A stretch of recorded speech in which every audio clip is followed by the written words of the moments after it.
പിതാവിൻ്റെയും പുത്രൻ്റെയും പരിശുദ്ധാത്മാവിൻ്റെയും നാമത്തിൽ ആമേൻ. എൻ്റെ പ്രിയപ്പെട്ടവരെ, ഇന്ന് മാർച്ച് 23 തിങ്കളാഴ്ച, അമ്മേ പരിശുദ്ധ അമ്മേ, അമ്മേ പരിശുദ്ധമേ, ദൈവമാതാവേ, കൃപാസനത്തിലൂടെ ഞങ്ങളുടെ ദേശത്തിനും അമ്മ മധ്യസ്ഥം തേടി തന്ന എല്ലാ അനുഗ്രഹങ്ങൾക്കും കൃപകൾക്കും ഞങ്ങളിപ്പോൾ ഹൃദയം നിറഞ്ഞ നന്ദി പറയുന്നു.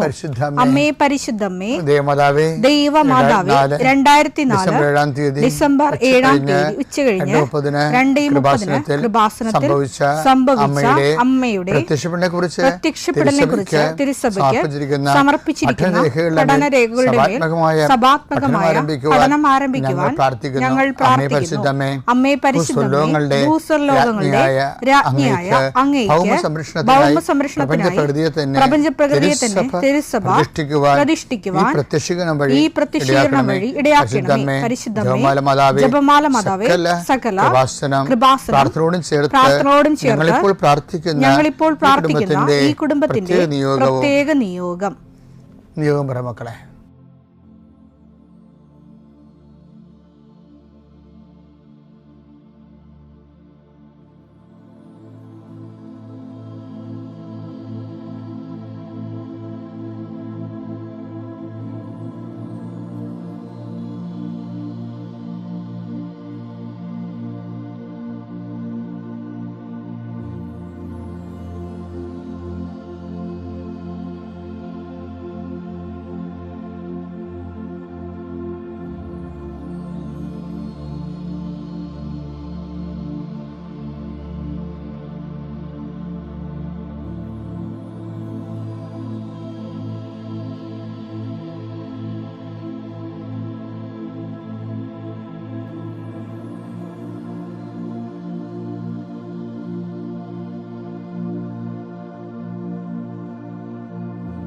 അമ്മയുടെ പ്രത്യക്ഷീകരണത്തിന്റെ ഈ അനുഗ്രഹവേളയിൽ ഞങ്ങൾക്ക് സാധിച്ചു തരുവാൻ കനിയണമേ. ആമേൻ. വിശ്വാസ പ്രമാണം. സർവശക്തനായ പിതാവും ആകാശത്തിന്റെയും ഭൂമിയുടെയും സൃഷ്ടാവുമായ ദൈവത്തിൽ ഞാൻ വിശ്വസിക്കുന്നു. അവിടുത്തെ ഏകപുത്രനും ഞങ്ങളുടെ കർത്താവുമായ ഈശോമിശിഹായിലും ഞാൻ വിശ്വസിക്കുന്നു. ഈ പുത്രൻ പരിശുദ്ധാത്മാവിനാൽ ഗർഭസ്ഥനായി കന്യകാമറിയത്തിൽ നിന്ന് പിറന്ന് പൊന്തിയോസ് പീലാത്തോസിന്റെ കാലത്ത് പീഡകൾ സഹിച്ച് കുരിശിൽ തറയ്ക്കപ്പെട്ട് മരിച്ച് അടക്കപ്പെട്ട് പാതാളങ്ങളിൽ ഇറങ്ങി മരിച്ചവരുടെ ഇടയിൽ നിന്ന് 3-ാം നാൾ ഉയർത്ത് സ്വർഗത്തിലേക്ക് എഴുന്നള്ളി സർവശക്തിയുള്ള പിതാവായ ദൈവത്തിന്റെ വലതുഭാഗത്തിരിക്കുന്നു.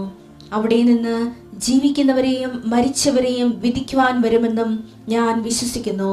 പരിശുദ്ധാത്മാവിലും ഞാൻ വിശ്വസിക്കുന്നു. വിശുദ്ധ കത്തോലിക്കാ സഭയിലും പുണ്യവാന്മാരുടെ ഐക്യത്തിലും പാപങ്ങളുടെ മോചനത്തിലും ശരീരത്തിന്റെ ഉയർപ്പിലും നിത്യമായ ജീവിതത്തിലും ഞാൻ വിശ്വസിക്കുന്നു. ആമേൻ. സുഖസ്ഥനായ ഞങ്ങളുടെ പിതാവേ, അങ്ങയുടെ നാമം പൂജിതമാകണമേ. അങ്ങയുടെ രാജ്യം വരണമേ. അങ്ങയുടെ തിരുമനസ് സ്വർഗത്തിലെ പോലെ ഭൂമിയിലും ആകണമേ. അന്നു വേണ്ടുന്ന ആഹാരം ഇന്ന് ഞങ്ങൾക്ക് തരണമേ. ഞങ്ങളോട് തെറ്റ് ചെയ്യുന്നവരോട് ഞങ്ങൾ ക്ഷമിക്കുന്നത് പോലെ ഞങ്ങളുടെ തെറ്റുകൾ ഞങ്ങളോടും ക്ഷമിക്കണമേ. ഞങ്ങളെ പ്രലോഭനത്തിൽ ഉൾപ്പെടുത്തരുതേ, തിന്മയിൽ ഞങ്ങൾ രക്ഷിക്കണമേ. ആമേൻ. നന്മ നിറഞ്ഞ മറിയമേ, സ്വസ്തി. കർത്താവ് അങ്ങയുടെ കൂടെ സ്ത്രീകളിൽ അങ്ങ് അനുഗ്രഹിക്കപ്പെട്ടവളാകുന്നു. അങ്ങയുടെ ഉദരത്തിൻ ഫലമായി ഈശോ അനുഗ്രഹിക്കപ്പെട്ടവനാകുന്നു. പരിശുദ്ധ മറിയമേ, തമ്പുരാന്റെ അമ്മേ, പാപികളായ ഞങ്ങൾക്ക് വേണ്ടി ഇപ്പോഴും ഞങ്ങളുടെ മരണസമയത്തും തമ്പുരാനോട് അപേക്ഷിക്കണമേ. ആമേൻ. കർത്താവേ, നിന്റെ ഉന്നതമായ നാമത്തിന് സ്തോത്രം ചെയ്യാം. കർത്താവേ, നിന്റെ വിശുദ്ധ പൗരോഹിത്യത്തെ മഹത്വപ്പെടുത്തണം. കർത്താവെ, സഭയിലുള്ള സാന്നിധ്യം പ്രകടമാക്കണം. 40 വർഷം അടിയനർപ്പിച്ച കൃപാന്റെ ബലത്തിൽ ഇന്ന് അങ്ങയുടെ മക്കളെ പ്രാർത്ഥന കൂടുന്ന എല്ലാ മക്കൾക്ക് വേണ്ടി പ്രാർത്ഥിക്കുകയാണ്. കർത്താവെ, മനസ്സ് വേദനിക്കുന്ന എല്ലാ വിഷയങ്ങളും, അവരുടെ മനസ്സ് വേദനിപ്പിക്കുന്ന എല്ലാ വ്യക്തികളും ഇപ്പോഴും ഈശോയുടെ നാമം നിർവീര്യമാകട്ടെ. കർത്താവെ, മനസ്സ് വിഷമിപ്പിക്കുന്ന സാഹചര്യങ്ങൾ, ചെയ്തെടുക്കേണ്ട ഉത്തരവാദിത്തങ്ങൾ, മറ്റുള്ളവർ നമ്മളെ പഴി പറയാൻ സാധ്യതയുള്ള എല്ലാ വിഷയത്തിൻ്റെ മേലും കർത്താവിൻ്റെ കരുണ ചൊരികയും നിങ്ങളെ കർത്താവ് ഇന്ന് നിലനിർത്തി തരികയും ചെയ്യട്ടെ. നിങ്ങൾ പോകുന്ന വഴികൾ, കണ്ടുമുട്ടുന്ന വ്യക്തികൾ, ചെയ്യുന്ന കാര്യങ്ങൾ, യാത്ര ചെയ്യുന്ന വാഹനങ്ങൾ, ഒപ്പിടുന്ന പേപ്പറുകൾ, കൈമാറുന്ന രേഖകൾ, കഴിക്കുന്ന മരുന്ന് എല്ലാം മാതാവിൻ്റെ മധ്യസ്ഥത്തിൽ യേശുനാമത്തിൽ അനുഗ്രഹിക്കപ്പെടുകയും നീ ദൈവത്തെ അനുഭവിക്കാൻ ഇന്ന് നിന്നെ സഹായിക്കുകയും ചെയ്യട്ടെ. നിത്യം പിതാവും പുത്രനും പരിശുദ്ധാത്മാശ്രേഷ്ഠ നീക്കുവാണ്. പ്രിയമുള്ളവരെ, എമ്മാവുസിലേക്ക് പോയ ശിഷ്യന്മാരെ കുറിച്ചും ധ്യാനിക്കുന്ന ഒരു കാലമാണ്. പെസഹ കാലം കഴിയുമ്പോൾ ഉയർപ്പ് കാലം. ഉയർപ്പ് കാലത്തിന് പ്രധാനപ്പെട്ട പ്രമേയമാണ് എമ്മാവുസിലെ ശിഷ്യന്മാർ. ഞാൻ ചിലപ്പോഴൊക്കെ ഈ എമ്മാവുസിലെ ശിഷ്യന്മാർക്ക് എന്താ സംഭവിച്ചതെന്ന് ഓർക്കും. എമ്മാവുസിലെ ശിഷ്യന്മാരെ എന്താണ് സംഭവിച്ചത് എന്നുള്ളത് വ്യക്തമായിട്ട് പറയുന്ന ഭാഗം വിശുദ്ധ ലൂക്കായുടെ സുവിശേഷം 24-ാം അധ്യായം 32-ാം വാക്യം. അവർ പരസ്പരം പറഞ്ഞു, വഴിയിൽ വെച്ച് അവൻ വിശുദ്ധ ലിഖിതം വിശദീകരിച്ചുകൊണ്ട് നമ്മോട് സംസാരിച്ചപ്പോൾ നമ്മുടെ ഹൃദയം ജ്വലിച്ചിരുന്നില്ലേ. ഞാൻ എപ്പോഴും ചിന്തിക്കണത്, ഹൃദയം എന്നുള്ള വാക്ക് സുവിശേഷം ഉപയോഗിക്കുമ്പോൾ അതെപ്പോഴും വ്യാഖ്യാനിക്കപ്പെടേണ്ടത് സുവിശേഷത്തിൻ്റെ ഒരു ബയോളജിക്കൽ ബാക്ക്ഗ്രൗണ്ടിൽ വെച്ചാണ്. ഇതിങ്ങനെ പറയാൻ കാരണം വെച്ച് കഴിഞ്ഞാൽ, ഹൃദയം ജ്വലിക്കുന്ന ഒരു പ്രക്രിയ ആണ് വചന കൈമാറ്റത്തിൽ ഒരു വിശ്വാസിക്ക് സംഭവിക്കേണ്ടത്. അതിനാണ് ഇവാഞ്ചലൈസേഷൻ എന്നൊക്കെ പറയുന്നത്. പക്ഷേ യഥാർത്ഥത്തിൽ വചനപ്രഘോഷണത്തിൻ്റെ പ്രധാനപ്പെട്ട ഉദ്ദേശം എന്താണ്? ഹൃദയമാണ് അതിൻ്റെ ഫാക്കൽറ്റി എന്ന് പറയുന്നത്. അത് ജ്വലിപ്പിക്കണം. ഹൃദയം ഒരു ബയോളജിക്കൽ ഉപകരണമാണ്, അല്ലേ? ഒരു മോട്ടറല്ലേ, പമ്പിങ് മോട്ടറാണ്, ബ്ലഡ് പമ്പ് ചെയ്യണം. ബയോളജിക്കലായിട്ട് പറഞ്ഞാൽ ശരിക്കും ബ്ലഡ് പമ്പ് ചെയ്യുന്നൊരു മോട്ടറാണ്. പക്ഷെ സ്പിരിച്വൽ എന്ന് പറയുമ്പോൾ ആത്മീയമായ ഹൃദയത്തിന് യേശു കർത്താവാണെന്ന് സന്ദേശം സ്വീകരിച്ചുകൊണ്ട് ഹൃദയത്തെ ജ്വലിപ്പിക്കണമെങ്കിൽ രക്ഷയുടെ സുവിശേഷമാണ് സ്വീകരിക്കുമ്പോഴാണ് ഹൃദയം ജ്വലിക്കുന്നത്. അത് ഈശോ പറയണ്ട്. എന്താ പറയണത്? മിശിഹ ഇതെല്ലാം സഹിച്ച്, എന്നെ ക്രിസ്തു ഇതെല്ലാം സഹിച്ച് മഹത്വത്തിലേക്ക് കരയേറേണ്ടത് ആവശ്യമായിരുന്നില്ലേ? ലൂക്ക 24:26. ക്രിസ്തു ഇതെല്ലാം സഹിച്ച് മഹത്വത്തിലേക്ക് പ്രവേശിക്കേണ്ടിയിരുന്നില്ലേ? അപ്പൊ ഹോൾ രക്ഷാകര ചരിത്രത്തിന്റെ സാരസംഗ്രഹമായ ഈ വചനമാണ് ഹൃദയം അക്സെപ്റ്റ് ചെയ്യുമ്പോഴാണ് ഇത് ഉദ്ദീപിക്കപ്പെടുന്നത്.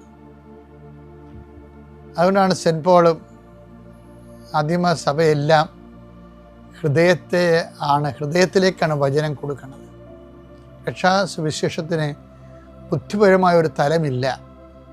നമ്മൾ ഏതോ കാലത്ത് രക്ഷാസുവിശേഷം ബുദ്ധിപരമായൊരു ഫാക്കൽറ്റിയുടെ വിഷയമാക്കി മാറ്റിയത് നിസ്സാര രീതിയിലല്ല മിഷനെ ബാധിച്ചിരിക്കുന്നത്. രക്ഷാകരമായ പദ്ധതി ഒരു ഇൻ്റലക്ച്വൽ വിഷയമല്ല ശരിക്കും. അതൊരു ഹൃദയംഗമമായ വിഷയമാണ്. അതുകൊണ്ടാണ് ആദിമസഭയുടെ ടോട്ടൽ കൺസെപ്റ്റ് അതാണ് 10:9 കണ്ട രക്ഷ എങ്ങനെ പ്രാപിക്കണമെന്ന് പറയുന്നുണ്ട്. It is not academic business. അതൊരു ഇൻ്റലക്ച്വൽ പ്രോസസ്സുമല്ല. രക്ഷ പ്രാപിക്കണേ എങ്ങനെയാണ്? റോമ 10:9. ആകയാൽ യേശു കർത്താവാണ് എന്ന്, അതാണ് യേശു കർത്താവാണ് എന്ന് അധരം കൊണ്ട് ഏറ്റുപറയുകയും ദൈവം അവനെ മരിച്ചവരിൽ നിന്ന് ഉയർപ്പിച്ചു എന്ന് ഹൃദയത്തിൽ വിശ്വസിക്കുകയും ചെയ്താൽ. ഹൃദയം ജ്വലിക്കുന്നത് ഒറ്റ വിഷയത്തിലാണ്. യേശു ദൈവം അവനെ മരിച്ചവൻ ഉയർപ്പിച്ചെന്ന് ഹൃദയത്തെ വിശ്വസിക്കണം.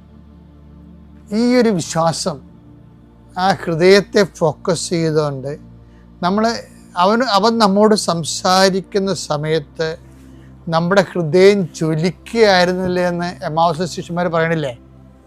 അപ്പം അവൻ എന്താ സംസാരിച്ചത്? അവൻ സംസാരിച്ചത് റോമ 10:9 അനുസരിച്ചുകൊണ്ട് യേശു കർത്താവാണെന്നാണ് സംസാരിച്ചത്. അവർ രക്ഷയുടെ അനുഭവത്തിലേക്ക് വരികയിരുന്ന ആ രക്ഷയുടെ അനുഭവം കിട്ടിയ ആൾക്കാരെ എന്താണ് അവർ കണ്ണ് തുറന്നെന്നാ പറയണത്. ലൂക്ക 24:30-31. ലൂക്ക 24:30-31. അവരോടൊപ്പം ഭക്ഷണത്തിനിരുന്നപ്പോൾ അവൻ അപ്പമെടുത്ത് ആശീർവദിച്ച് മുറിച്ച് അവർക്ക് കൊടുത്തു. അപ്പോൾ അവരുടെ കണ്ണ് തുറക്കപ്പെട്ടു. അവർ അവനെ മുറിച്ചപ്പോഴേ കണ്ണ് തുറന്നു. എന്തപ്പമാണ് മുറിച്ചിരിക്കുന്നത്? ഈ വചനങ്ങളെല്ലാം കേട്ട് ഹൃദയം ജ്വലിപ്പിച്ച് രക്ഷയുടെ അനുഭവത്തിലേക്ക് വന്നപ്പോൾ എൻ്റെ ശരീരം ഭക്ഷിക്കുന്നവൻ ഞാൻ മൂലം ജീവിക്കുമെന്ന് പറഞ്ഞ് ജീവൻ്റെ അപ്പമാണ് അവൻ മുറിച്ചിരിക്കുന്നത്. അതോടുകൂടി ആ മുറിക്കപ്പെട്ട നിമിഷങ്ങളിൽ അവരുടെ കണ്ണ് തുറന്നു. അവരെന്താ കണ്ടിരിക്കണത്? അകലെ കല്ലറ കണ്ടു, കല്ലറയുടെ കൂടെ കാൽവരി കണ്ടു, കാൽവരിയുടെ കൂടെ കൂട്ടായ്മ കണ്ടു. അവരെടുത്തൊരു ഓട്ടമാണ് ഓടണം. എന്തിനാണ്? ആ കൂട്ടായ്മയിലേക്കും ആ കൂട്ടായ്മയിലൂടെ ഭാഗമാകുമ്പോൾ ലഭിക്കാൻ പോകുന്ന കാൽവരിയെക്കുറിച്ചും ആ കാൽവരിയുടെ നിത്യസമാനമായ കല്ലറയെക്കുറിച്ചും നിത്യതയെക്കുറിച്ചും ആണ് അവർ തിരിച്ചു പോകുന്നത്. ഓരോ അപ്പമുറുക്ക ശുശ്രൂഷയും ഓരോ പെസഹ വാരവും കല്ലറ കാൽവരിയും കൂട്ടായ്മയും തിരിച്ചറിഞ്ഞുകൊണ്ട് ഐക്യപ്പെടാനുള്ള ദൈവത്തിൻ്റെ വിളിയാണ്.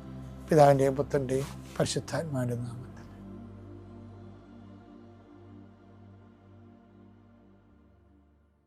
അത്യപൂർവ ദൈവാനുഭവങ്ങൾ ഇനി നിങ്ങൾക്കും സ്വന്തം. ഈ യൂട്യൂബ് ചാനൽ ഇതുവരെ സബ്സ്ക്രൈബ് ചെയ്തിട്ടില്ലെങ്കിൽ ഇപ്പോൾ തന്നെ സബ്സ്ക്രൈബ് ചെയ്യുക. ഈ വീഡിയോ ഇപ്പോൾ തന്നെ നിങ്ങളുടെ സുഹൃത്തുക്കൾക്ക് ഷെയർ ചെയ്തുകൊണ്ട് കർത്താവിൻ്റെ പ്രേക്ഷിതരാകുക.